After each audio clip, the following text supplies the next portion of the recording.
நம்ம Ashwin sweets and snacks export பண்றதுக்கு 7373041434 மற்றும் www.ashwinsweets.com கான்டாக்ட் பண்ணுங்க. டெல்டா மற்றும் கடலோர மாவட்டங்களுக்கு வானிலை ஆய்வு மையம் புயல் எச்சரிக்கை விடுத்துள்ள நிலையில் நெல்லையிலிருந்து மாநில மற்றும் தேசிய பேரிடர் மீட்புக் குழுவினர் நாகப்பட்டினம் புறப்பட்டனர். கூடுதல் விவரங்களுடன் இணைகிறார் நம்முடைய செய்தியாளர் ராஜா. ராஜா, வணக்கம். விவரங்களை வழங்கலாம். வணக்கம். டெல்டா மற்றும் கடலோர மாவட்டங்களுக்கு வானிலை ஆய்வு மையம் புயல் எச்சரிக்கை விடுத்துள்ள நிலையில் முன்னெச்சரிக்கை நடவடிக்கைகள் தீவிரப்படுத்தப்பட்டுள்ளன.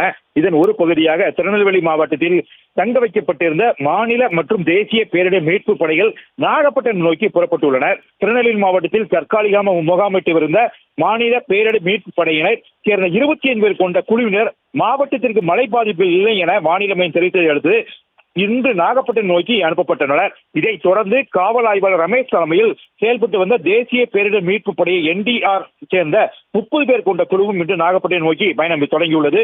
புயல் பாதிப்பு ஏற்படும் வாய்ப்புள்ள பகுதியில் தங்கியிருந்து மாவட்ட நிர்வாகத்துடன் இணைந்து மீட்பு மற்றும் நிவாரணப் பணிகளை மேற்கொள்ள இரு படைகளும் முழுமையாக தயார் நிலையில் உள்ளதாகவும் அதிகாரிகள் தெரிவித்துள்ளனர். விவரங்களை வழங்கியமைக்கு நன்றி ராஜா.